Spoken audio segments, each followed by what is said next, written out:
As our first play in the Murder for Pleasure series, we present The Case of the Frightened Lady by Edgar Wallace, adapted for broadcasting by Cynthia Pugh.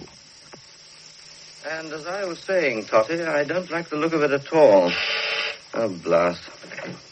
Tanner speaking. Oh, good morning, sir. The Marks Priory case. Yes, I'm working on it now, sir. Sergeant Ferriby's just come back from his preliminary inquiry. Have I seen what? Oh, the piece in the paper this morning. Yes, I have indeed. Well, sir, we're doing our best. I can't say more. Complicated, I'll say it is. All right, sir, I'll come and see you as soon as I've had Ferriby's complete report.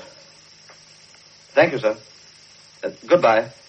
Oh, damn these pressed busybodies. Been on the chief's tail, have they, Inspector? You're right, they have. Now, where the hell is Ferriby? I thought he was coming straight up. Probably stuck in the lift. Oh, there you are, Ferriby. Well, come along inside. Oh, I'm sorry if I'm late, sir. I caught the first train, but it wasn't all that early. I thought country folk got up with the lark. To milk the cows, my good Totty, not to travel by train to the wicked city. All right, Ferriby, sit down and tell me how you got on. Totty, you can take notes. Very good, sir. Well, sir, I spent a couple of days in the village and did a bit of snooping round the park where the murder was committed. What you mean is where the body was found. Uh-huh. Oh, it's not necessarily the same thing, my lad. All right, go on. At the same time, I checked up on Briggs's statement. Briggs? Oh, the lag who said he knew something about the murder. That's right. Says he was in the village on the night of the murder and that he actually saw the victim. Have you seen Briggs yet, sir? I'm having him sent over from Wormwood Scrubs. He should be here any moment. All right, go on, Ferriby. Who else is in the picture? Well, I didn't actually go up to the Priory, sir, but I met Miss Crane down in the village. Miss Isla Crane, Lady Lebanon's niece. Yes, that's right, sir. A very pretty, charming young lady. And frightened out of her wits, if you ask me. Frightened? Why? Well, your guess is as good as mine, Toddy. But one reason may be that she's got to marry young Lord Lebanon. Got to? Who says so? She told me so herself, sir. It's obvious she can't see anything in him. Well, nobody could. He's such a little weakling. There's the title, don't forget, chum. Title? Well, that wouldn't influence a girl like Miss Crane. No, charming, intelligent, beautiful. It looks as if you've fallen for her yourself. All right, that'll do, Toddy. Kindly keep your wisecracks for when you're off duty. When? And let's stick to the point.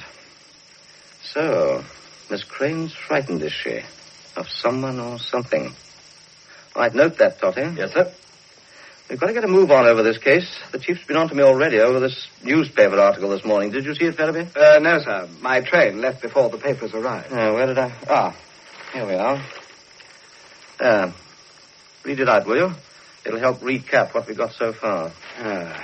There is no further development in the Marks Priory mystery. Those 7 weeks have passed since the young chauffeur, William Studd, was found strangled on the lawn not 100 yards from the house. Studd had evidently been returning from a fancy dress ball which had been held in the village hall that evening. He was dressed in Indian costume. This is the 15th crime since the beginning of the year that the police have failed to solve. You can skip that bit if you don't mind. What puzzles me is why the Indian get-up. He'd been to a dance, Totty, a fancy dress affair. But why Indian? Why not a Pierrot? Something original. Why was he killed at all? Well, it wasn't a jealous husband or anything of that kind. I checked most carefully. He hadn't even got a girlfriend. The body was found by Dr. Amersham. Yes, what was he doing in the Priory garden at 2 o'clock in the morning? That's what I'd like to know. Ask me, why don't you? You? I've been doing a bit of research on my own account, rooting about in the files and so on. And what have you found that we don't know? The doctor's been to India. My good Totty, even the village policeman knows that. Yes, but... Dr. Amersham went out at Lady Lebanon's request to bring her son back to this country. Young Lord Lebanon had a serious go of fever. Ah, but here's another thing. Well? Amersham's got a record. What? It's on the file. Drive into the public danger, fine £10, licence endorsed. That doesn't make the man a hardened criminal. But if you really want to make yourself useful, Totty, take a look outside and see if there's any sign of Briggs yet. Very good, sir. Thomas Henry Briggs, alias Waters, alias Thomas, alias Smith. That's the fellow. He's done time all over the world, and now he's serving the first part of a sentence in Wormwood Scrubs for uttering forged banknotes. Well, what on earth was he doing in a little Sussex village? I'd have thought his kind of racket went better with back streets in big cities. Maybe he was on his way to Brighton, or even the continent. Oh, yes. Anyway, he must have had some reason for making this statement. Well, he may have read about the case in the paper. They do see them inside, don't they? Oh, yes. He asked to see the governor and made this statement, which I've got in front of me, but I have a feeling it isn't complete. Briggs is here, sir. Oh, right, bring him in. Okay, Constable, we'll take care of him. Come along, Briggs. Well, don't hurry me, Constable. Oh, I've had enough to put up with, what with this early start and all. Oh, I feel quite faint. Could I have some brandy, do you think? Never lose hope, do you, chum? You can have a cigarette, Briggs. Unlock those handcuffs, Totty. But I'm afraid that's the most we can do for you. Oh, that's better. Here, have a light. Oh, it's all, Governor. Now then, Briggs, I want you to expand a little on this statement of yours. Expand? You were in the village of Marks Thornton on the night of the murder. I was, sir, more's a pity. That's what I made a statement about, see? Always been on the side of law, I have. All right. Get on with your story. Yes, sir. Well, I went there for a few days for a change of air. Oh? I'd been poorly, see. I've been that way once before, and it's a nice little place, I thought. I put up at the White Hart. The gentleman called in his car. Now, if he put them counterfeit notes in my bag, sir, he put them there without me knowing anything about it. Innocent I am, innocent as an unborn babe. Nonsense. You went down there to collect some notes from a snide merchant. Don't know what you're talking about. Listen, I haven't brought you here to discuss the rights and wrongs of your sentence. I want you to tell me what you know about the Marks Priory murder. If you don't know anything about it, you can go back to the scrubs. Well, sir, after the gentleman had called at the White Hart, I went for a bit of a stroll. It was late at night and pretty dark. I was sitting on a stile smoking my pipe when I saw a figure come along, and it gave me a regular turn. Oh, why? All in white it was, dressed up like an Indian. Yeah, that'd be the man who was murdered. Was he alone? Yes, sir. He passed me by without a sound, and then turned off up a little lane. It ran along beside the field where I was sitting on the stile, if you follow me. I do, just. All right, go on. About 5 minutes after, I'd finished my pipe and I was just knocking it out when I heard a scream. It made my blood run cold, it did. Where did it come from? It seemed to come from the wood at the far end of the field. I hopped off the stile and looked around. I saw a man coming towards me across the field. The moon had come out through the clouds and I could see him quite plain. What did he look like? About my age he'd be, with a little brown beard, and he was puffing rather, as though he was out of breath. I shouted, "Who's there?" And he called back, "It's all right, it's Dr. Hamersham. Here, could I have another cigarette?" Have one of mine. Oh, thank you, Sergeant. Just a minute. There's nothing in this statement of yours about Dr. Amersham. Well, now, sir, I didn't put everything in my statement, sir. Why? Because I thought if I did, you wouldn't want to see me, and I had never seen Scotland Yard before. What you mean is you wanted a day out? Oh, no, sir. Well, go on. What about Dr. Amersham? The thing is, I've got a wonderful memory for voices, and as soon as this chap spoke, I remembered him. You'd met him before? That's right, sir. In Calcutta. We was in the same prison together. Dr. Amersham was in prison? Yes. I suppose you mean he was the prison doctor? No. Him and me was awaiting trial together. He was an army doctor, see, and he got into trouble over a cheque. A little matter of forging another officer's name. Talk about coincidence. What do you mean? I was up for the same sort of thing, only he got off. I did hear the authorities squared it to avoid a scandal. You're not inventing this by any chance? True as I'm sitting here, sir. Lester Charles Amersham, that was his name. He was dismissed from the army. Cashier, do you mean? Have it your own way. Don't know what became of him after that. Some said he'd gone off to Madras and married a half-caste woman. But it was all hushed up, like I said. But he was guilty, all right. And that's the fella I saw on the night of the murder. I see. Well, thank you, Briggs. That's all very interesting. If you'll go along now with Sergeant Totty, he'll see you get a cup of tea before they take you back to the scrubs. Tea? Talk about gratitude. That'll do. Come along now. No justice, no sense of common decency.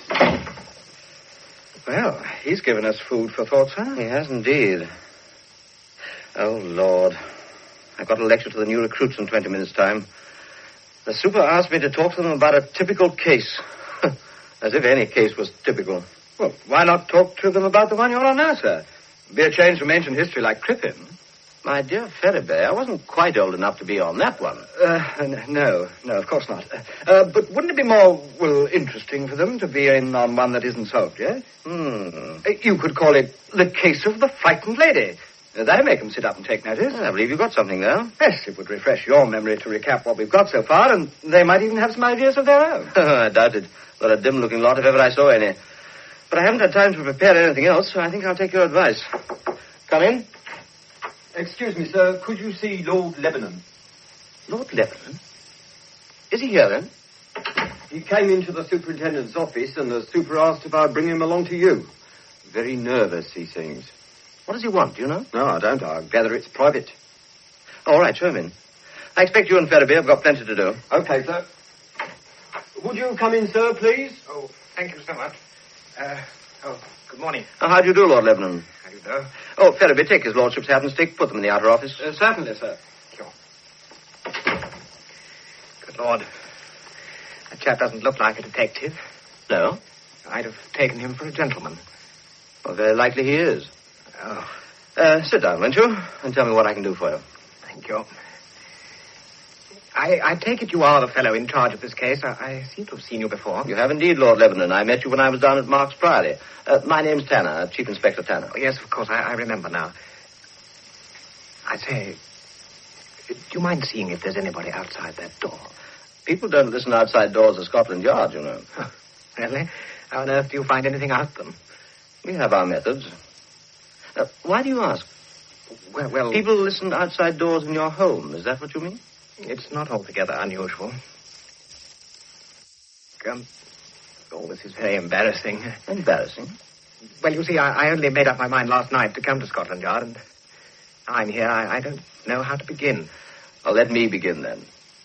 I certainly never expected to see you here, but since you are, I hope you'll be able to help me clear up one or two little mysteries which puzzle me. Oh? But you understand I've no right whatever to question you, but, well, since you've come of your own accord, I hope you'll help me. Go on. Well, now, there are quite a number of people at Mark's Priory who are under suspicion. Including my mother? In a sense, yes. I think she must know a great deal more than she's told us so far, but I'm thinking more particularly of a guest in your house, Dr. Amersham. Yes, he's a mystery man to me, too, to be frank. I detest him. Oh, why? I dislike him so much, I find it difficult to be fair. Somehow or other, my mother has got herself involved with him. Involved? Well, all this goes back a long way, you know. Oh, yes. Things were different while my father was alive. He was a hopeless invalid. I'd heard that, yes. Never left his room for 15 years. Dr. Amersham was his medical attendant. I see. Well, I knew he'd been in India before that, but I didn't know then that he'd left under a cloud. Oh? At first, he used to strike me as rather sycophantic towards my mother and myself, but gradually a change came over him, and he became very domineering. You know, interfering in things which didn't concern him. Yes, I understand. Well, go on. Owing to my father's illness, things were pretty quiet at home. In fact, deadly dull. I used to dread my school holidays. I'm afraid none of the family pride that both my mother and my father had. Mother in particular. To her, every stone of the Priory is sacred and family tradition. Well, I believe she'd die in defense of it. Well, that feeling's not unusual in old families. But to live with it, I tell you, it's stifling. So when my regiment was ordered out to India, I was delighted to go, and I had a wonderful time out there. Well, when Father died, I suppose I ought to have come home, but I was enjoying myself, so I didn't. Then I had this bad attack of fever, and Mother sent Dr. Amersham out to bring me back. Did you find things very much changed? Terribly. Amersham was practically the master of Mark's Priory. And there were two great American toughs who were supposed to be footmen. One called Gilder, and the other Brooks. Whatever they are, they certainly aren't footmen. What other changes did you find? Well, there's my mother. She seems to be entirely under the domination of these two fellows. I can't imagine why. And finally, there's Miss Crane. Oh, Miss Isla Crane? Yes. I see. Isn't she some sort of relation of yours? That's right. A distant cousin. She's lived with us for years. Her family's desperately poor, and Mother has always made her some sort of an allowance. As a matter of fact, I'm going to marry her. Really? I don't particularly want to. Oh? Oh, she's very pretty and all that, but I don't want to marry anybody. But Mother says I've got to. Got to? Why? I don't know. She's a very nice girl, but there's something odd about her now. How do you mean? Well, she's frightened, Mr. Tanner. Terrified. Ever since that infernal murder, she's been scared out of her wits. Well, it's not altogether surprising. She walks in her sleep. I've seen her. I was having a quiet drink in the hall before going to bed, and suddenly, there she was, walking slowly down the stairs in her nightdress, and her eyes wide open, staring at nothing. It was terrifying. What exactly is she frightened of, do you think? I don't know. Perhaps it's those two American fellows. They certainly give me the creeps. You know, if I go out of my room at night, I don't sleep very well since my illness. There they are, hanging about in the corridor. It gets on my nerves, I can tell you. And, what about Dr. Amersham? I loathe him, as I said before. Apart from the way in which he seems to dominate my mother, there was that scandal in India. Something about a forged check, I believe. No, it wasn't. Oh? No, it was to do with a Eurasian girl. I said, do you mind seeing if there's anybody outside the door? My dear Lord Lebanon, I assure you there isn't... Oh! And who might you be? You must excuse me, sir. Gilda. His lordship left home without his cigarette case. I took the liberty of bringing it to him. How did you know I was here? Oh, I happened to be passing this building. I saw you going in. Why were you listening at the door, and who allowed you to come up? Well, the policeman on the door said his lordship had gone to see Inspector Tanner. Well, I guess I didn't remember which room he said, so I was trying to recognize his lordship's voice before disturbing you, sir. Your case, my lord. Good day, gentlemen. Well, talk about cool. Give me a reception desk. Jackson? Inspector Tanner here. A man just left my office, a big American chap. Have him followed and report to me where he goes. Oh, which one was that? Gilda. I tell you, one or other of them is always following me about. Well, we've disposed of him for the moment. Let's go back to what you were telling me about Dr. Amersham and the Eurasian girl. Oh, she was found in his bungalow, strangled. What? It's true. And what's more, there was a piece of red cotton cloth round her neck, just like the stuff they found round my poor chauffeur, Stud. Very interesting. And is that why you came here, to tell me this? Partly. And also, I don't particularly want to die, Mr. Tanner. Do you think there's a chance of your being killed, then? I don't know, but there's something going on that I don't understand. I mean, Stud's death, he was really my only friend in the house. These two American thugs, my fiancée, was obviously frightened. It all adds up to something, but I don't know what it is. Who's the heir to your property?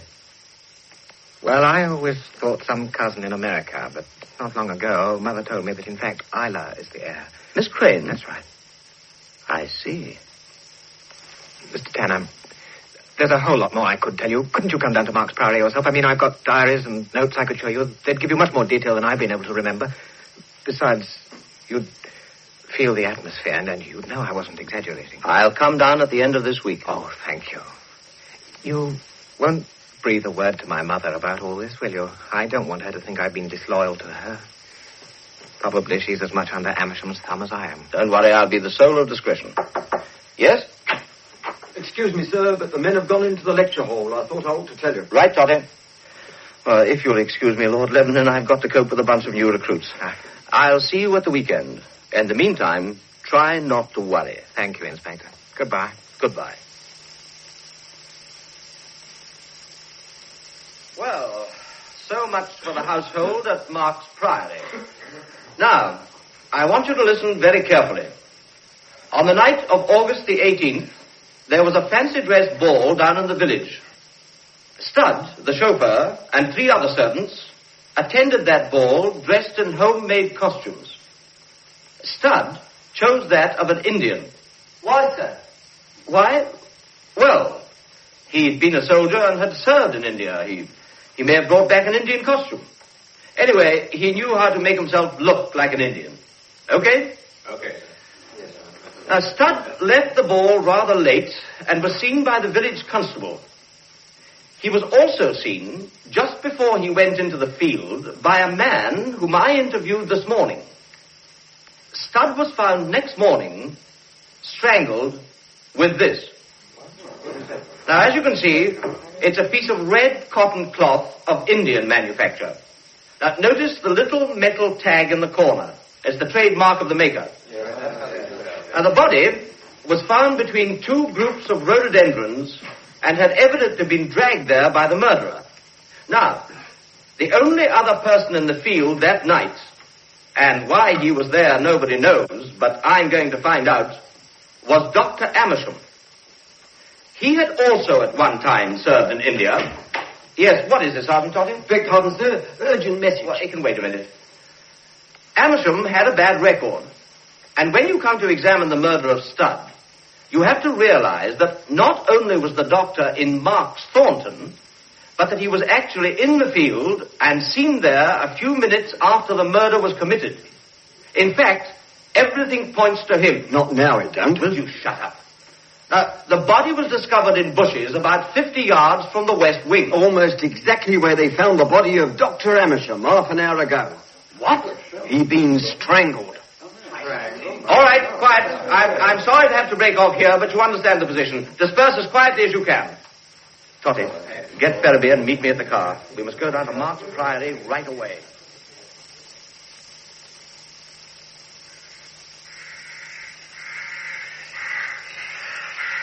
Hey, Brooks, Yeah, how much longer we gotta hang around here? I don't know. All I know is Lady L said to repair to the scene of the crime and wait and see what happens. Wants us to keep an eye on the text from London and then report back to her. That's right. London. What I wouldn't give to be there. This place gets me down. Oh, we're paid well to be here. Anyway, we couldn't go back to the States. You know very well there'd be a hot seat waiting for the pair of us. What, still? After all these years? You know the FBI. They never let up on a case. God, the police are just the same in England. You can be sure of that. Well, that's what I don't like about it, Gilda. There's such a thing as extradition. And if we're caught over this little affair... Pipe down, can't you? Here. Have a cigarette. Oh, thanks, chum.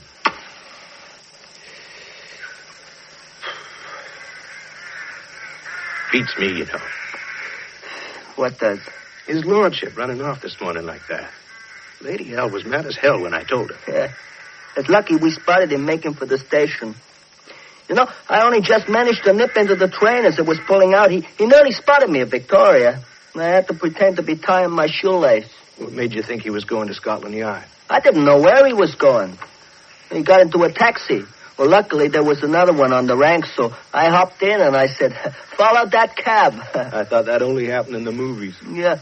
Oh, I nearly dropped dead when I realized where we landed up. Scotland Yard. I sure didn't want to go in there. Well, I pitched a yarn to the fellow at the desk, and he swallowed it. Were you followed back here, do you think? Nah. I told you before. These guys, they're pretty slow off the mark. Well, look at the time they're taking to get here. Well, I wish they'd step on it. It's cold hanging around in this wood. You got cold feet. That's what's the matter with you. Is that a car? Listen. No. Now you think too much, Brooks. All you got to do is keep calm like me. Don't shake like that. Nobody's going to kill you. That's a car coming now. Yeah. I'll take a peek through the hedge. See if I can see them. Yeah, this'll be them. It's a big black sedan with a wireless aerial. They're cruising slowly along looking for the gate. Hey, we better get under cover. Hey, stop out your cigarette, you fool. They might see the smoke. Yeah, okay. Come on in here. Hey, the cover's nice and thick. We can get out through the wood when the coast's clear. Nip back to the house.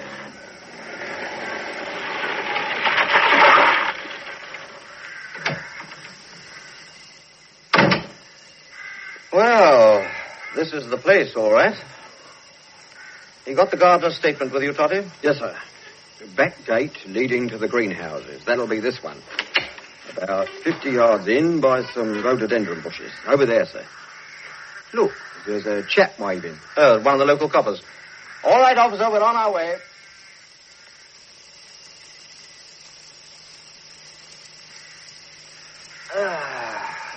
Well, it's a clear case of strangulation. You got the photographs, Totty? Yes, sir. Made a good job of them, that local chap did. Could you come over here a moment, sir? What is it, Priory? While you were seeing the doctors off with the corpse, I was having a look round. Do you see these wheel marks? I do indeed. Looks as though the car had been driven off the gravel onto the grass for quite a distance. And then look, you can see where it came off the grass and back onto the gravel again, pointing towards the house. There's a patch of oil along the road, sir, and I found a couple of matches and a broken cigarette. Look. An American cigarette. Now keep that, Totty, and the matches. Yes, sir. Now, let's go up the drive and see if we can find any footprints coming from the grass onto the gravel. If we find them at all, they'll be just above the place where the car left the road. Yeah, there was no sign of a struggle where the body was found. You think he was attacked in the car, sir? It's beginning to look like it, yes. Where is the car, if it comes to that? Well, the chief constable told me it was picked up in a lane about 2 miles from the village. They're supposed to be bringing it along. Ah, that'll be it, I think. Go and tell the driver to stop there, Totty. I don't want these tracks confused. Yes, sir. And have a look on the road and see how far it corresponds with the marks on the drive. Right, sir. Yeah, it's lucky it rained in the night. Kept the marks nice and clear. Well, come on, Priory. Let's follow these tracks and see where they lead.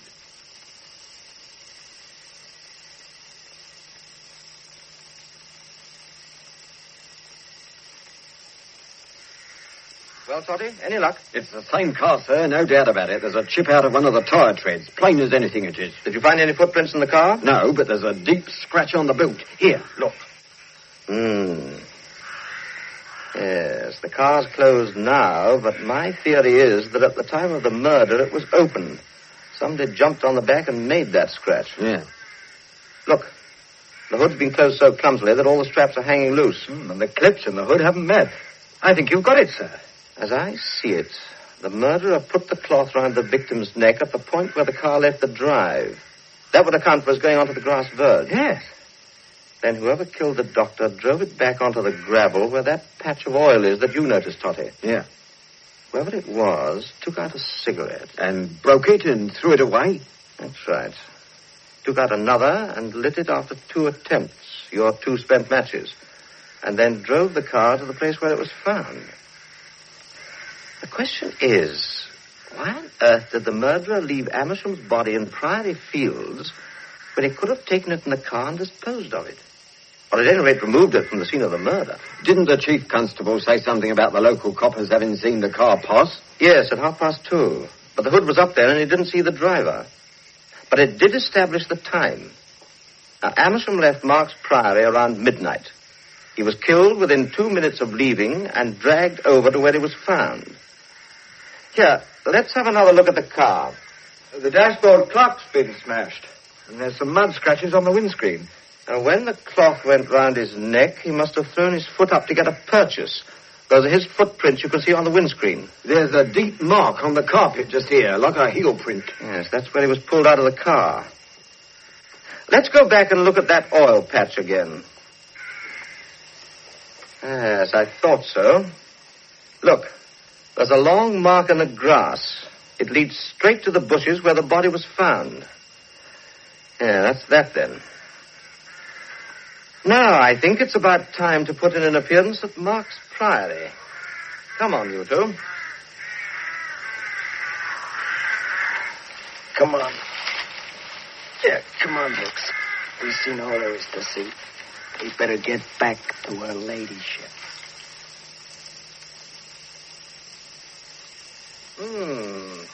Beautiful room, this. You can have it. Too draughty. You have no soul, Totty. No feeling for antiquity. I like comfort, that's all, Ferriby, and comfort don't go with all this stonework and armour.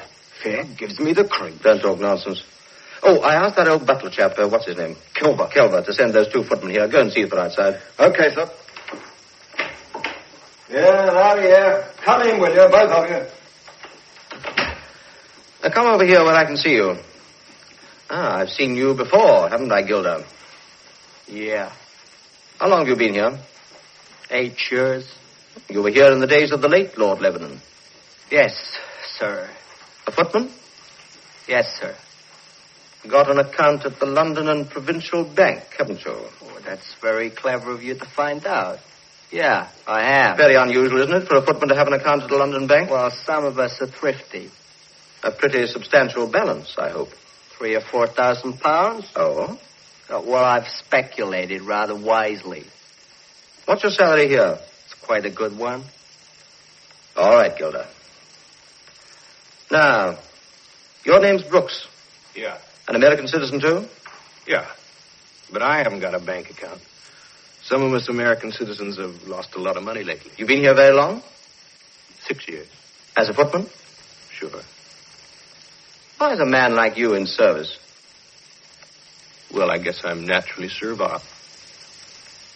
What's that scar on your face? Huh? Oh, that was done a few years ago. I got in a little rough house. Were you a footman then? I guess I was. I'd like to talk to you later. Sure. Does that apply to me also, Captain? No. Do you know this house very well? Every inch of it. Well, Lady Lebanon said I might see over it. Perhaps you could show me around. Yeah. If I can spare the time. I think we can arrange that. All right, you can go, both of you. Okay. If they're footmen, I'm... Ah, here's old Kelver now. Have you all you require, Inspector? Yes, thank you, Kelver. Tell me, what do they do, those two men? They wait on her ladyship, on his lordship, and on Miss Crane. Oh, is that the lady I saw on the lawn? Yes. Ask her if she would mind seeing me, will you, Priory? Yes, sir. Kelver, you heard nothing last night? No, sir. No scream or shout or anything? No, sir. You remember the night the chauffeur Stud was killed? Yes, sir. I remember it. You heard nothing then? No, sir. If you remember, I told you when you were here at the time. That is her ladyship's desk. Yes, I know. To your knowledge, were there any visitors here, in this room, last night? No, sir. None of the servants, for instance, told you about somebody calling quite late? No, sir. Will that be all, sir? For the moment, yes. Very good, sir. Totty, how often must I tell you not to do that? Shh. Look, coming down the stairs, Lady Macbeth herself. Oh, yes. Good afternoon, Lady Lebanon. Ah, Mr. Tanner, isn't it? That's right. This is my assistant, Sergeant Totty. Oh, yes. Tell me, Inspector, will you finish your inquiries today? I don't think so. I have booked rooms for you at the White Hart. Oh, thank you. I had already booked them. Oh, You told me I might look over the house. of course. I'll ring for Brooks. He will show you around the house. But the man appears to have been killed in the park. Man? Dr. Amersham. Yes, he was killed in the park. Well, this house is in the park. It's quite possible somebody may have heard something. It would be interesting to find out. Very. You rang, my lady? Oh, Brooks, show Mr. Tanner over the house, will you? Sure, my lady. You will excuse me, Lady Lebanon. Certainly. Come along, Sergeant. Now, I can get rid of that car. The fire's burning nicely. There.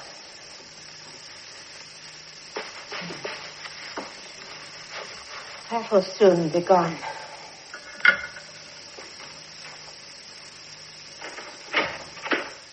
Oh, Kelva, come in here a moment, will you? Yes, my lady. Shut the door. When are those detectives going? They gave me the impression they wouldn't be leaving for some considerable time. Where is Miss Crane? She was on the lawn, I understand. One of the gentlemen went out to bring her in. One of the police officers? Yes, my lady, the young-looking one. Ask her to be good enough to come to me. Yes, my lady. If your ladyship will pardon me, I did wish to speak to you on rather an unpleasant matter. Oh? Unpleasant for me, that is to say. Well? Tomorrow is the end of the month, and I would like your ladyship, with all due respect, to accept my notice. Your notice? Why? Your ladyship is aware of the very distressing happenings, sensational, if I may call them so, that have brought us a great deal of undesirable publicity. That is hardly any affair of yours, Kelver. Pardon me, my lady. In all the years of my service, I've never had my name associated with matters which were, your ladyship will pardon me if I describe them as being of vulgar public interest.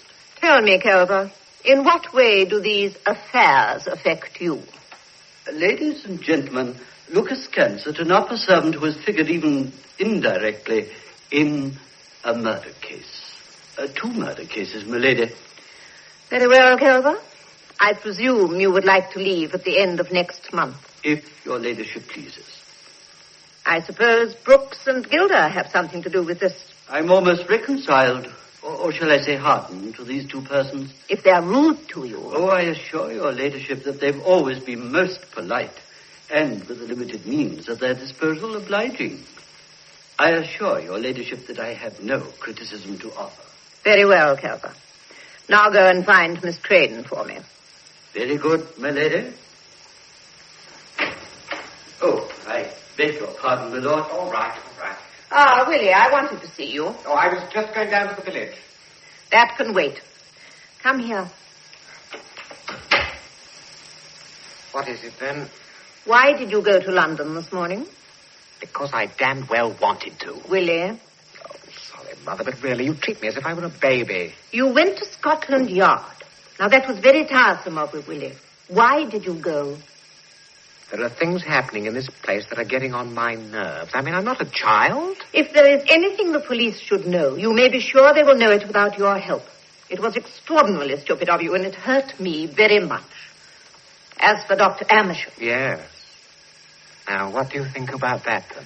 I am not going to discuss it with you. Did you tell the police anything about him? I told them he was a queer bird, and I didn't understand him.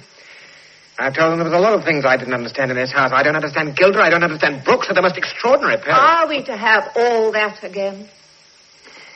Wish to God I'd never come back from India. Now, listen. You will not go to London again unless you ask me. And you are not to speak to the police about anything that happens in this house. You understand? Yes, Mother. I would like you to try to conduct yourself with a little more dignity. Policemen and people of that sort are not the kind of men that the 19th Viscount Lebanon can make friends of, you know. I don't know. They're as good as I am. All this family nonsense. You know that fellow Gilder came up to Scotland Yard? He did it on my instructions. Is that sufficient? Yes, Mother. Very well. Where is Isla? Saw her outside. She was talking to one of those fellows. Which fellows? One of those detectives. As a matter of fact, I saw him in Scotland Yard this morning. Quite a gentleman, he seems. Oh, I want you to sign some checks while you're here. Blanks again? I will fill them up. Oh, isn't it rather stupid? You never give me a check to sign with any figures on it. I do feel I ought to know something about what's going on. Sign 4, please. All right. That will be sufficient. 1, 2, 3, 4. Thank you. And please be careful not to blot them.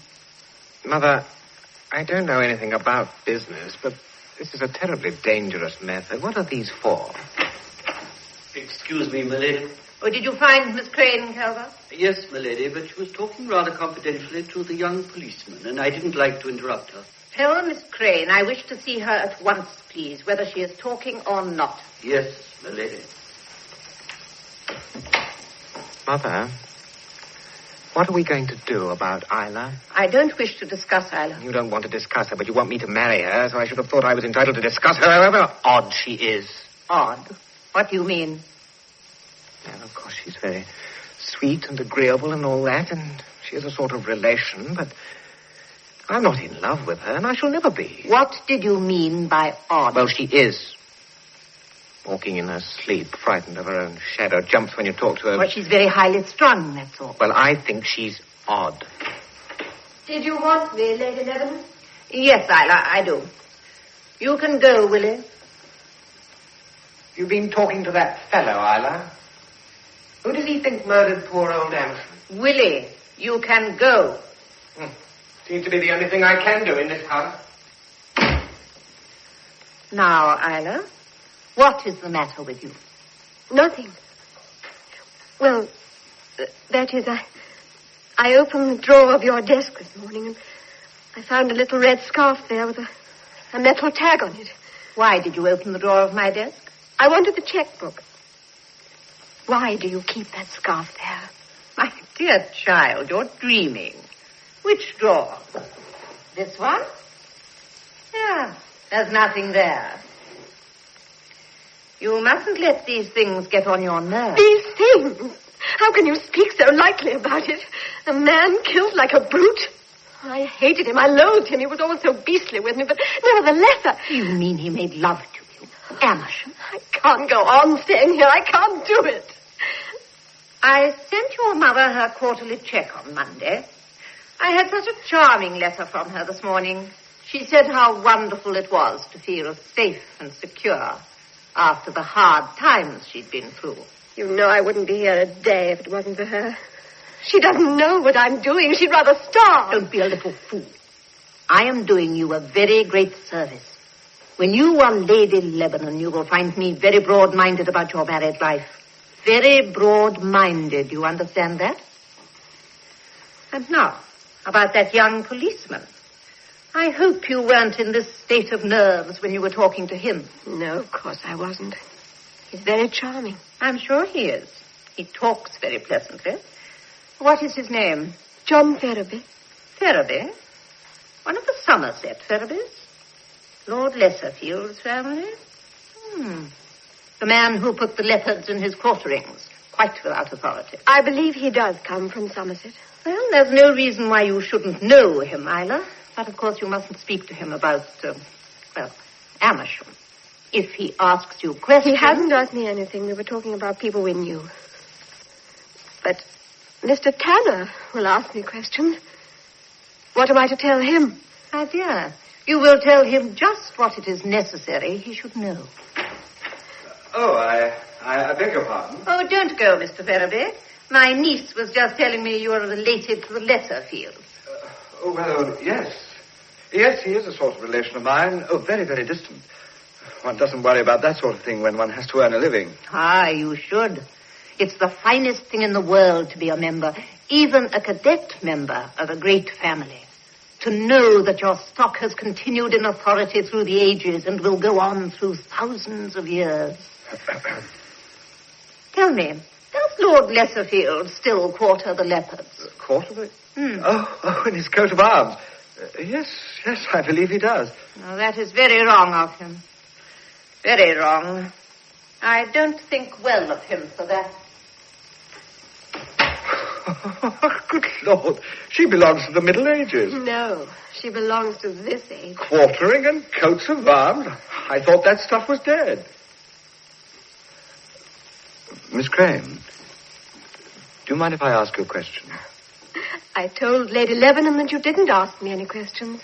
And I'm letting you down. Well, it's quite a friendly question. Well? Why are you so nervous? Am I? Yes, you are.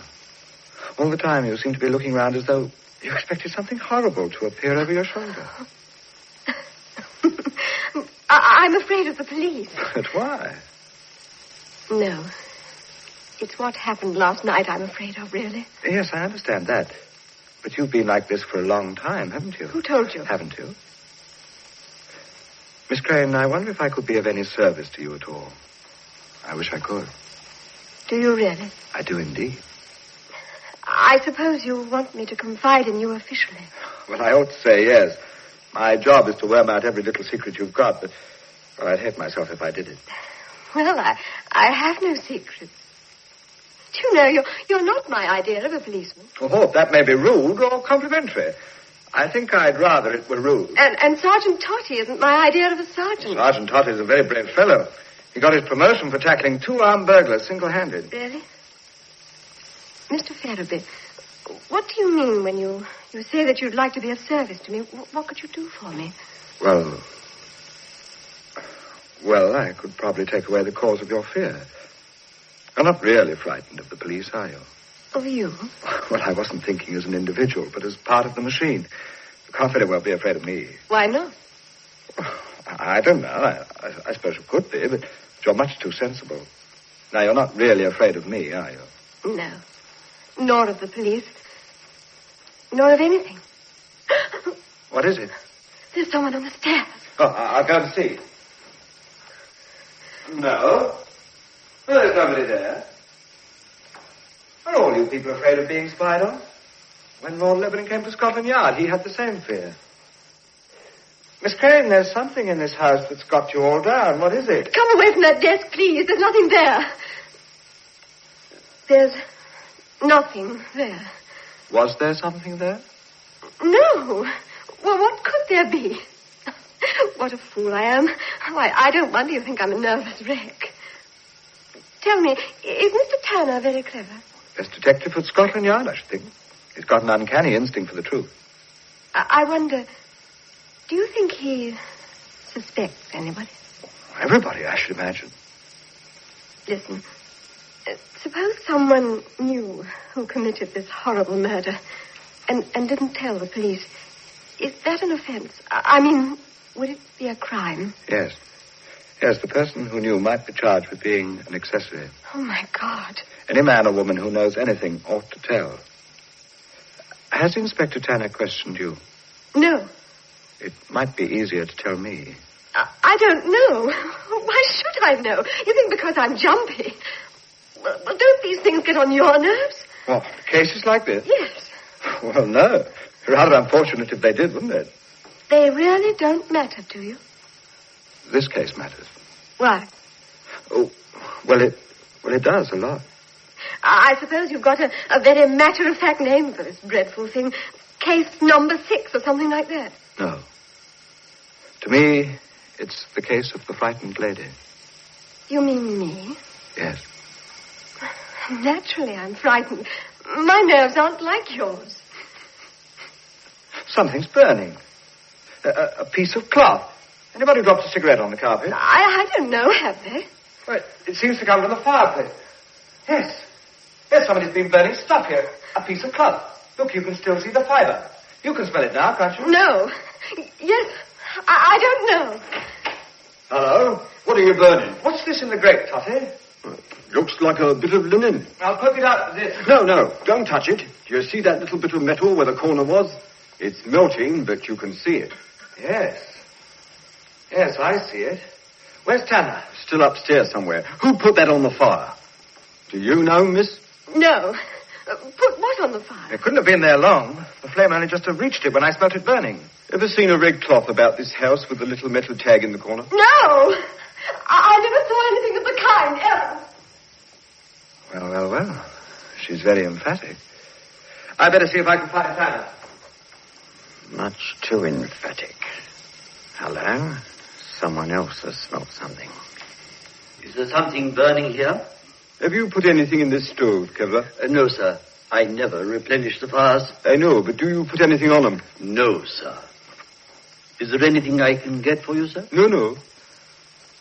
Nice old house, this. Have you been here long? 18 months, sir, but I'm leaving next month. To better yourself? It would hardly be respectful to her ladyship to say I was. But I don't like this part of the country. To be perfectly frank with you, sir, it hardly adds to my prestige to be associated with this crime. Naturally. Nice lot of servants here? Oh, yes, sir. 2 fine, strapping footmen. As you say, sir, they are very strapping. Good servants, I suppose? Well, yes, I've very little to do with them. How long have they been here? They were before my time, sir. Good fellows in the servants' hall? They never come to the servants' hall, sir. They go on duty when we are locked up. Oh, I see. When you're locked up. Sounds as if you got into a bit of trouble. Oh, no, sir. The servants' quarters are in the east wing. From 8 o'clock, we are not in this part of the house at all. Oh, I see. That's funny. You mean you couldn't get here if you wanted? Exactly, sir. You get many people here at nights? I'm not able to tell you that, sir. I've got an idea that Dr. Amersham used to call here a lot. I believe he did, sir. But I never saw him here at night. I suppose you've heard all sorts of funny noises, haven't you? No, I haven't, sir. Ever come down in the morning and saw signs of a barney? I beg your pardon? Any signs of a lot of people being here, having a thick night. Illicit recreation. Well, sir, it's hardly becoming in me to discuss my employer's affairs, But there was one morning. Oh? Well, I'll tell you the truth, sir. It looked as though there'd been a free fight. Some mirrors were broken and a chair smashed and wine glasses thrown about the floor. And Gilda, the footman, had a black eye. And I'm told, I've only got the word of poor Mr. Studd to go on. That's the chauffeur who was killed. Yes, poor fellow. I'm told that Dr. Amersham was rather the worse for wear the next day. There is certainly something happening in this house, sir, which I cannot fathom. His lordship is treated as though he had no existence. His wishes are ignored.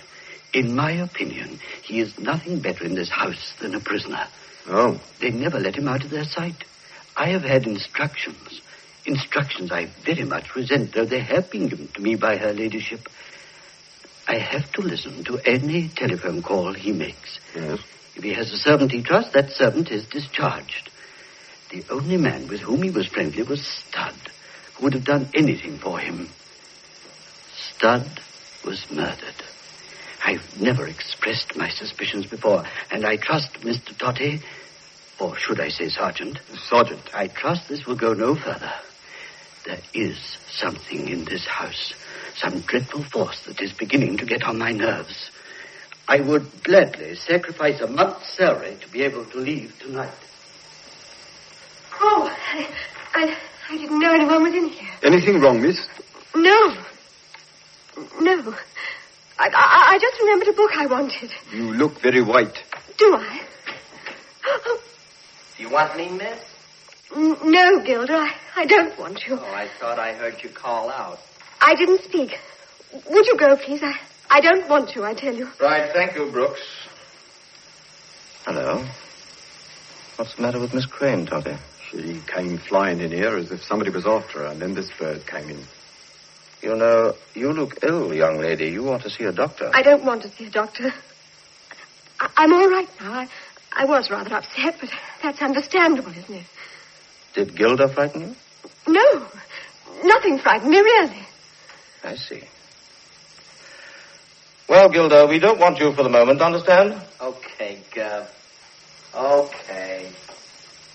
Odd, isn't it? Very odd. Did Ferriby find you, by the way? No. Something we wanted to show you. Oh, blast. Here's her ladyship. It'll keep. No, Willie, you are not to go down to the village. Oh, very well, Mother.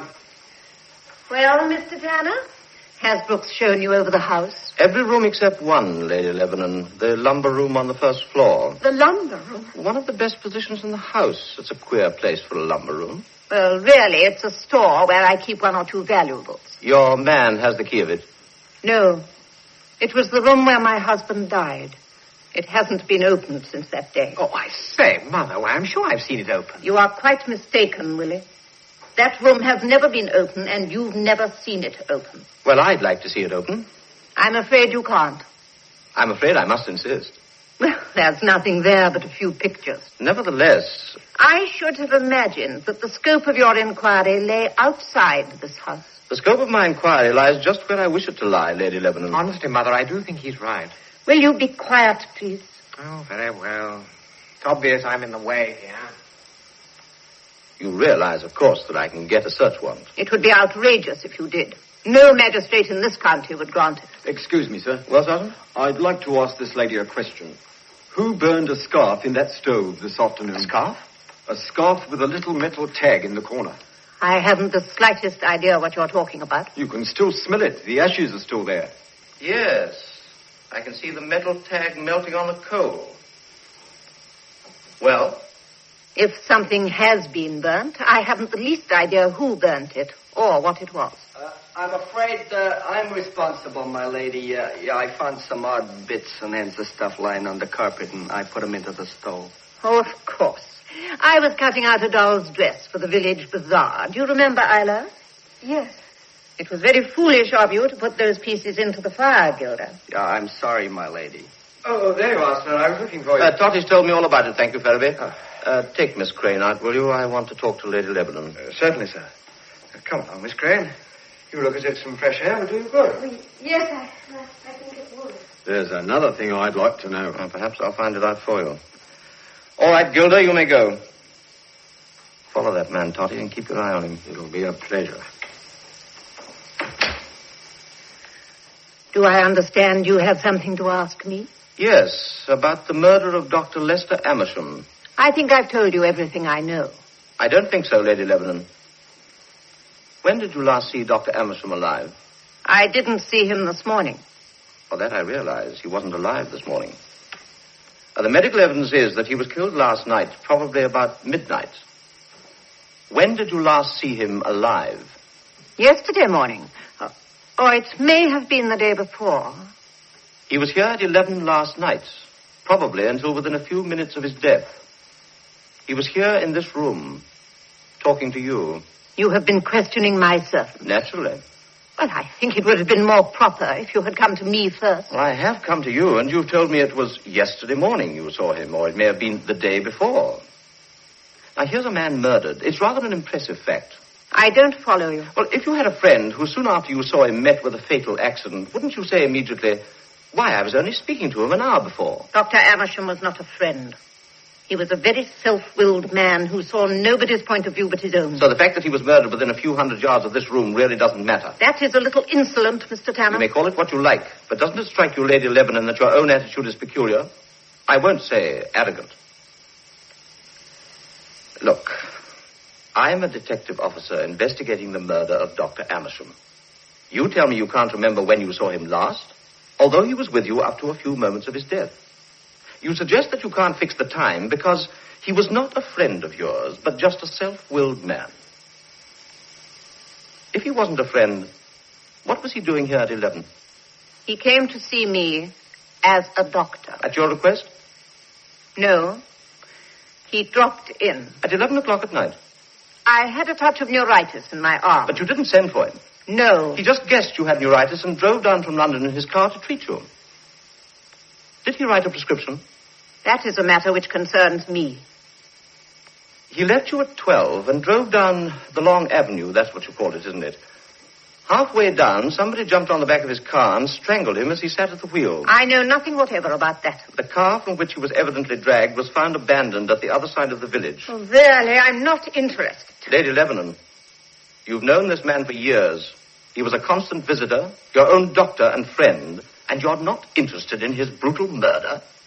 Well, I'm terribly sorry, of course. It was an awful thing to have happened. I'm glad you think that. What did Dr. Amersham know? I don't understand you. Your last words to the doctor as he left the door were these. Tell them if you dare, and don't forget that you're as deeply in it as anybody. You've always wanted to handle Willie's money. Well, they may not be the exact words, but they are the sense of the words. What was he deeply in? What did you dare him to tell? My maid told you, of course. An untrustworthy girl to whom I gave notice this morning. If you listen to discharged servants, Mr. Tanner... I listen to anybody. That's my job. How long was your husband, the late Lord Lebanon, ill before he died? 15 years. Who attended him? Dr. Amersham. Although he was ill so long, he died rather suddenly, didn't he? I've got the particulars of the certificate here. It's signed by Lester Amersham, M.B., LRCP, MRCS. Now, during his illness, you administered your husband's affairs. You and Dr. Amersham. Yes. Why did you marry again? That isn't true. You married Lester Charles Amersham at the Petersfield Parish Church 3 months after your husband's death. Why did you keep the marriage secret? Who told you? Somerset House told me. Well? It was forced on me. He blackmailed me into marriage. Oh, how? He blackmailed me. That's enough. Well, what hold did he have on you? Had you broken the law? I know that he had. He was a thief and a forger, and he was kicked out of the army. He was here last night at 12. He threatened you and was killed a few minutes later, and you're not very interested. Why should I be? I'm glad he's... You're glad he's dead? And then you suddenly remembered something, and you weren't so glad. That's absurd. Now, as to your first husband, Mrs. Amersham... I shall be glad if you will call me Lady Lebanon. Who saw the late Lord Lebanon after his death? Dr. Amersham. Did you? No. Did anybody else? Gilda and Brooks. Nobody else? No. They did everything. No outsider was called in. I see. And the doctor signed the certificate. This morning, my interest in this case was academic. Now, I'm very interested in you and in this house. And in the room which you say is never opened. Have you got the key? I've got an idea, I may be wrong, that Dr. Amersham's hold over you had something to do with that locked room. Now, am I right? No. It had something to do with my past. It took an effort to say that, but it isn't true. You're one of those people one reads about, blood proud. Oh, by the way, you must be a Lebanon yourself. How wonderful of you to realize that. Yes, I married my cousin. I go back in direct line to the 4th Baron.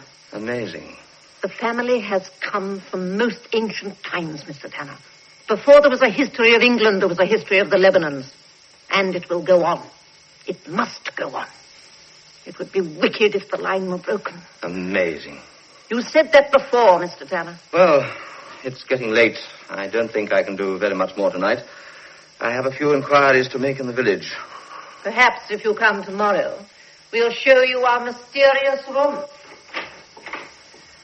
Goodbye then, Mr. Tanner. I'll collect the sergeants. It's getting dusk. I'd rather not walk across the Priory field in the dark. Are you going, Mr. Tanner? Mr. Tanner is staying at the White Hart.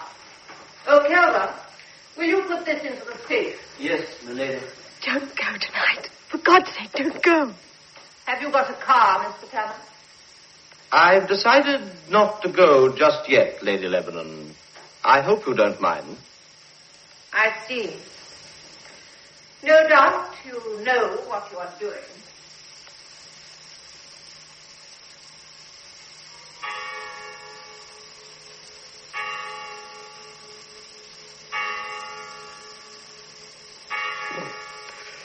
Cold in here. Shall I put some coal on, my lord? Yes, would you please, Sergeant? Yes, get drafty, these old houses. I wish we had central heating, but Mother won't hear of it. She's furious at your staying tonight. She went for me and said I was responsible, which of course I wasn't. But I'm very glad you are, all the same. Thank you, Lord Lebanon. Oh, by the way, where's Miss Crane? Oh, she's gone to bed, I think. She's not terribly sociable. I'm going to have a very dull time when I'm married. She's awfully kind and all that, but honestly, we have nothing in common. I'll tell you who else are sick about your staying. Gilda and Brooke. Oh? If you must hang about, Gilda, you can make yourself useful and bring us some drinks. What would you like, my lord? A whiskey and soda? Yes. Should I bring one for you, Mr. Tanner? Yes, please. And me, if you don't mind. Okay, Sergeant. Lord Lebanon, do you remember telling me this morning that you hoped to be alive to see me if I came to Mark's Priory? Now, what did you mean by that? Have you had any sort of threat, or has anybody attempted to hurt you? No, not directly, but... There was a jamboree here one night. Somebody smashed the furniture, broke up the glass. Yes, I know about that. Oh, when was this? Some time ago. It was Kelver who told me about it. The place looked as if there'd been a pretty wild party, didn't it? I wish there were a few wild parties. This place is like a mausoleum. And after the wonderful time I had in India. You know, I've hardly spoken to a girl since I've been back. Except Isla. Oh, by the way, have you got a portrait of your father? Hmm? No. And funnily enough, there isn't one in the house. Really?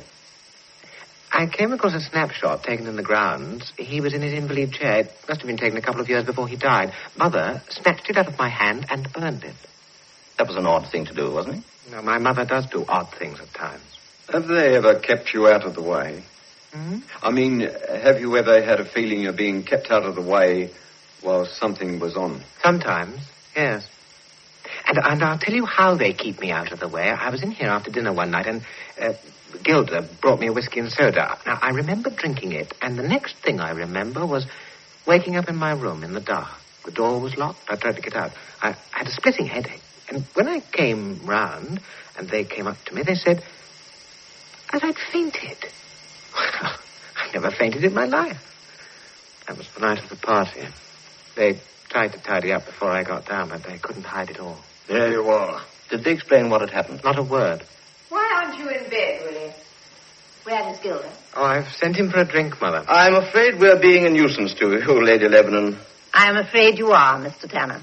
You would have been so much more comfortable at the White Hart.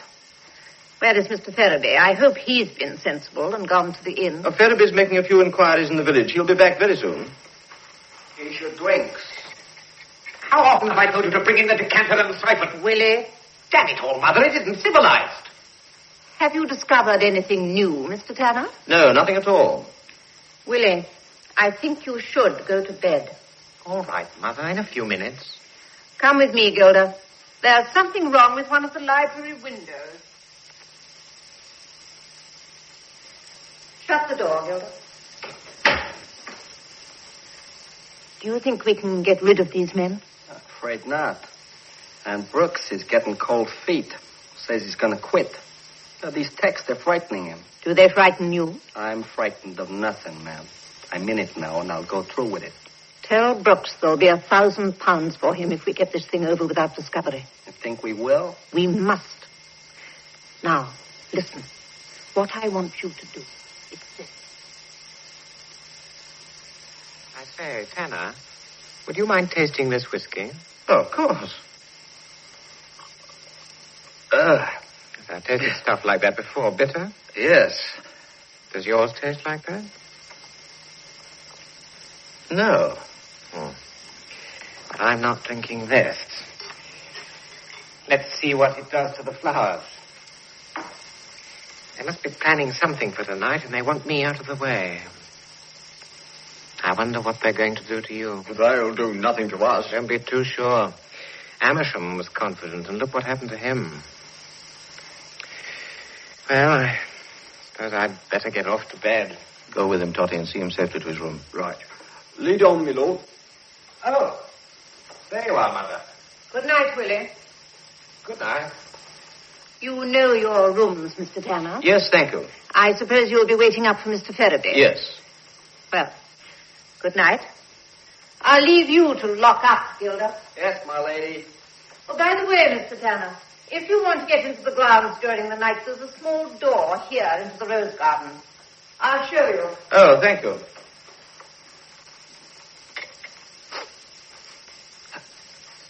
Hey, Brooks. Yeah? He didn't drink that stuff. Well, sure he didn't drink it. You made it too strong. I told you he'd taste it. Oh, he's getting wise to it. Has he been talking? Yeah, somebody told him about the rough house, and Tanner questioned the boy. He knew he'd been doped. Well, that's serious. Did you talk to her? Yeah, there's nothing to worry about. Says you. There's a hell of a lot to worry about. I don't like these English cops. They're getting wise to what's been happening here. I'm getting scared. If the truth comes out, we might get a lifer. Shh. Here's the sergeant coming back. Hello, the brothers Mick and Muck. Is there anything I can do for you, sir? No, thank you. I suppose you'll be up all night. Well, if you're going to be up all night, sir, we'll be up all night. Bring the tray with you, Brooks. Okay. I could do with a nice cuppa. Ah, Mr. Totty. Oh, me lady. Mr. Tanner has gone into the garden. I do hope you'll be comfortable. Thank you very kindly. Mr. Totty, I was rather rude to you this evening. Think nothing of it. I'm very sorry, but I was a little distrait. It's the weather. Oh, yes, I suppose so. You are a sergeant, aren't you? That's right. Will you forgive me if I ask you whether you receive a very large salary? I mean, yours must be a very important job. Well, it's important, but they try to crab it. Oh, yes, to disparage it. Yes. I should like to know just what is happening and what the police think about this case. I suppose there are things arising every few minutes. Clues or whatever you call them. Oh, yes, I've had a few myself. Have you? Well, in a way. I suppose when you make a new discovery, you tell Mr. Tanner. Naturally. He was very curious. Rather stupidly so, I thought, about that room I didn't want him to see. Do you remember? Yes. Perhaps he's not quite as clever as you are. Well, I wouldn't altogether say that. Suppose you went to him and said, I've seen inside this room, and there is nothing there but a few old pictures. Now, that would satisfy him, wouldn't it? It would save me a lot of bother. I dare say it would. One feels so helpless against trained and skillful men from Scotland Yard. Naturally, they see something suspicious in the most innocent actions. And it is nice to know that one has a friend at court. Well, good night, Sergeant Totty. Good night, milady. One moment. You've left your money behind. I don't remember leaving any money behind. Better take it, milady. You never know when you may want it. I was hoping you might want it. After all, £200. It's rather a pity. You never said a truer word.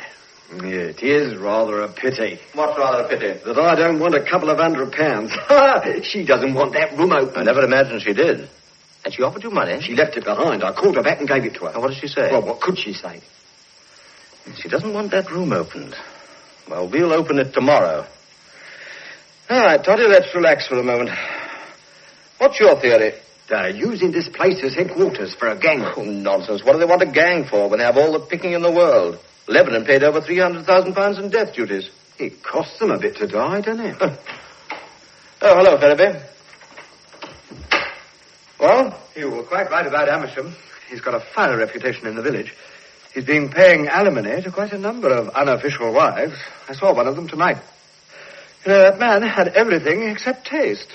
Do you want particulars? No, they'll do in the morning. I wonder if she knew. Who? Oh, nothing. Help yourself to a drink, Ferriby. No, thanks. I suppose Miss Crane has gone to bed. She has, old man. Oh. This is a horrible place, isn't it? I don't know, boy. I've seen worse. Do you remember that night we spent at the cat's meat shop waiting for Harry the Fiddler? Oh, yes. God love a duck. Cats used to follow me about for weeks after. Oh, I don't know. I prefer almost anywhere to this place.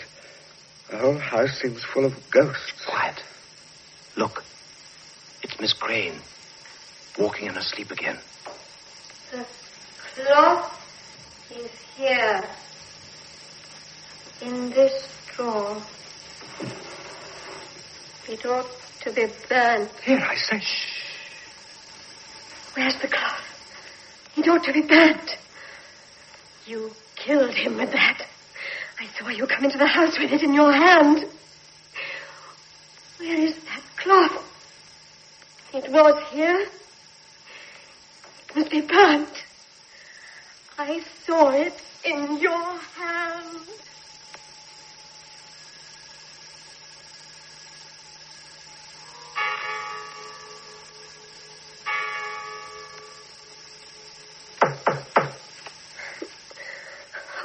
Who is it? It's Lady Lebanon. Just a minute. Is anything the matter? No. Do you always sleep with that light on? Yes, lately. It's very bad for you. I loathe this room. Why, you've never said so before? It's got secret doors, hasn't it? I heard Mr. Tanner talking about it. Where are they? The man who planned this room, Percy Lebanon was his name, was rather eccentric. He never saw anybody. They used to pass his meals through a panel. Isla, you must wake up. I want to talk to you. I'm so awfully sleepy. Why did you lock the door? You walked in your sleep again tonight. Did I? Oh, I wish I didn't. I never did that before. Before what? Before that terrible night. When the furniture was broken and Dr. Amersham. Oh, I thought he was killed. If you hadn't come down, you'd have seen nothing.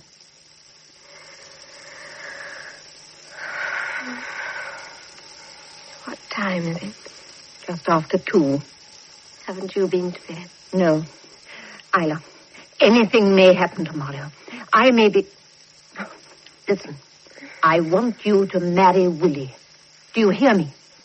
When? Today. Today? But We couldn't marry at such short notice. I've had the license here for a week. Why today? Willie is the last of the Lebanons, the last link in the chain. He's a weak link. Oh, there was another weak link, Geoffrey Lebanon. He married his cousin Jane Sycamore. She left him at the altar, but she had several children. How dreadful. No. Jane was the greatest of the Lebanon women. You realize you are a Lebanon? Whatever happens, your children will be Lebanons. When you are married to Willie, they will bear the Lebanon name and the line will go on. If you find your married life with Willie impossible, you will find me very understanding. No, I can't do You it. not only can do it. There's somebody in the corridor. It's Gilder, I think. He has been outside your door all the evening. These men are getting out of control. I may not hold them after tonight. That is another reason. Gilder must not know you are going to be married. That is the one thing he must not know. You understand? Now, go to sleep now. And remember what I've said.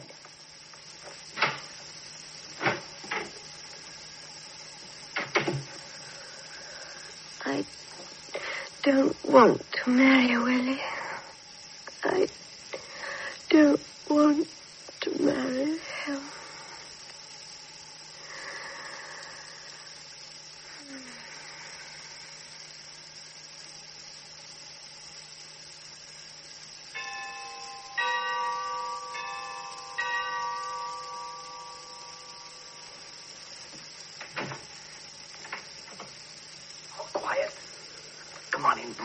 Hurry up. There are 20 damn ways into this room. Now, she's dead asleep. Well, if you touch her, she'll wake, and if she wakes, she'll raise hell. Quiet. She's right out. Yeah, I think she's doped. Hey, come on. Help me get this rug round her. Yeah. Oh, that's it. Where are you going to take her? To my room. Does Lady L know? What the hell with her? I'm going to have my way tonight. Look, if there's any trouble tonight, by God, I'll shoot. I'm not going to take any more risks. Hey, my gun's gone. You were a fool to have a gun on you. You sure you had it? Yeah, I had it all right. Oh. Yeah, all the world knew you had it. Look, I warned you about that. Now, come on, help me lift her. Get over my shoulder. That's it. Yeah, I'll carry her out. You stay here, straight in the bed. Yeah, okay. I swear I had that gun on me. Who put that light out? Gilder? Is that you? Well, put on the light. Put it...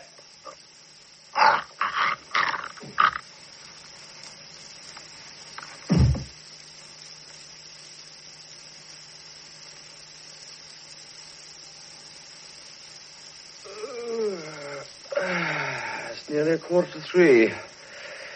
It's getting cold in this room, eh, Toddy? I'll say it is. Where are those footmen? Oh, I haven't seen him for nearly an hour. Where's Ferriby? He's in the grounds. I let him out through the garden door just before I went to bed. Better him than me. I'm glad he's not sitting up. I don't want to talk about Miss Crane all night. Who's it? Oh, it's you, Gilder. What's the matter? Could you come, sir? It's Brooks. There's been an attempt on him. What? Well, someone tried to strangle him with this red scarf. Good God, where is he? In Miss Crane's room. I rushed in and fell over him. Miss Crane, she's gone. Oh, where's she? Well, she's somewhere in the house. Very likely she changed her room. She was rather nervous tonight. Toddy, go and look for her. Okay, sir. Come on, Gilder. No funny business. Well, what's all the excitement? There's been an attempt on Brooks' life and Miss Crane's missing. Go after Toddy and Gilder. They're looking for her. All right. Oh, I beg your pardon, my lord. Well, that's all right. I said, did you hear anything? Where's my mother? In her room, I should imagine. What did you hear? Oh, a sort of choking noise. Somebody else was attacked tonight, weren't they? I believe so. I know. I wish it didn't happen. You know, Brooks wasn't a bad fellow. Oh, he's not dead? Not? No. Oh, I'm so glad. Inspector, don't you think it's about time this line was wiped out? This line? I don't understand what you mean. This sort of thing has been happening for heaven knows how many years. The Lebanons have always been like that. My father was like that. He was 15 years in that room. Mad as a hatter. Yes, I guessed that. But he never strangled anybody. You know, the first time I saw it done was in Pune. A little chap slipped up behind a big man and put a cloth over his neck. And by God, he was dead. Fascinating. I tried it on an Indian girl. She went out like that. Extraordinary, isn't it? Yes, very. You, see, this scarf, I've got dozens of them. I brought them back from India. I'm not a big fellow, but I'm terribly strong. You feel my arm. Quite a muscle. Yes, people would never dream it about me. They say, oh, look at that little whippersnapper. Of course, they made an awful fuss about this Indian girl. The fellows in the regiment didn't realize I had the strength to do it. It was a tremendous surprise to them. And these Babu people had to be squared, and Mother sent Amersham to bring me home. You know those two fellows? Well, they used to look after my father. Of course, they're not real footmen. Yes, I guessed that. They're sort of, well, they look after me. You understand? Yes, I understand. You know that room my mother wouldn't show you? Well, that's all padded, you know, rubber cushions all around the walls. I have to go there when I realize things. When you get a little tiresome. When I realize things, I know what I'm saying. You know, when I'm quite well, I'm mad. I don't realize anything. It's only when I get excited that my brain gets clear. Don't touch me. I want a light. Come on. Be the perfect host. Oh, I'm awfully sorry.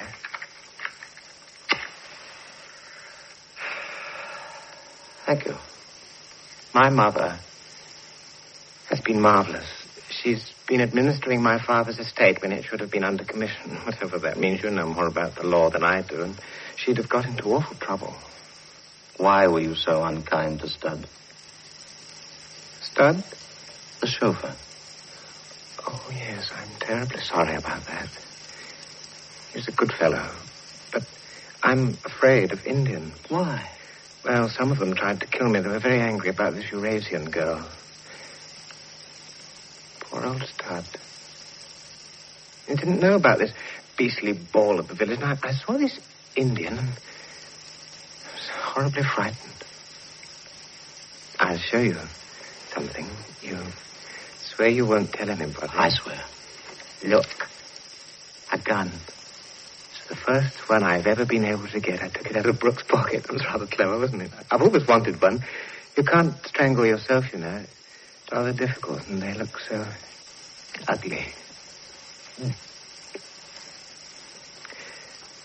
Sometimes I think that the whole line ought to be wiped out. All their escutcheons and their shields. Carry on the line. That's what Mother's always saying. Isn't it ridiculous? Poor chap. Whom do you mean? Me? Why do you say that? Well, I've got a boy about your age. You don't like me, do you? Yes, I do. I'm a very good friend of yours. No, you're not. I was very nice to you at Scotland Yard. So you were. Yes. Clever of me to go up there, wasn't it? I mean, that was the last thing you'd expect. The very last.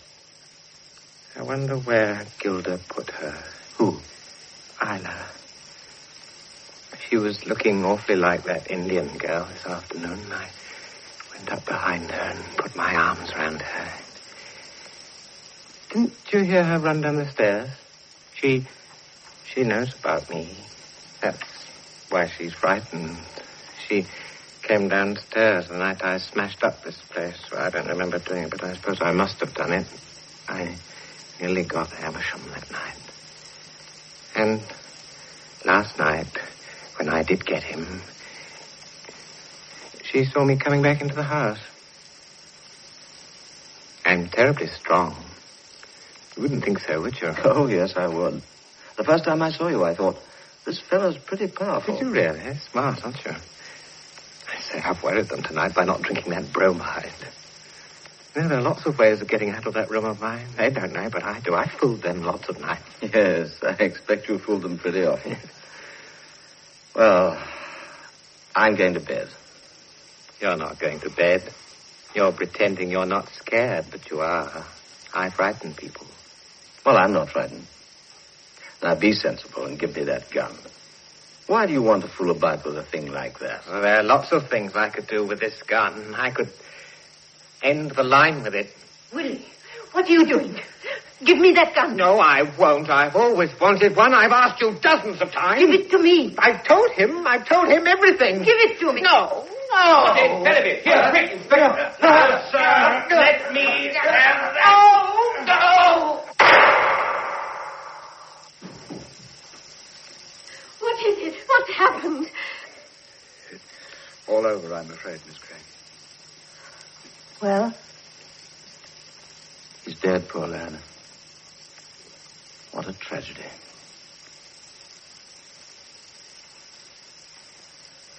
Dead.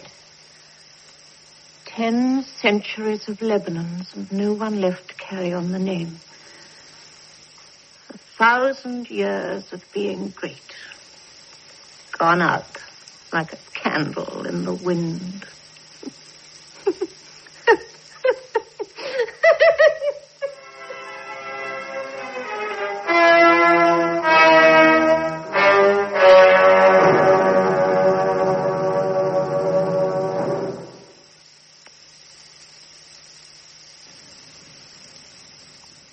In The Case of the Frightened Lady, by Edgar Wallace, adapted for radio by Cynthia Pugh, the part of Lady Lebanon was played by Valerie White.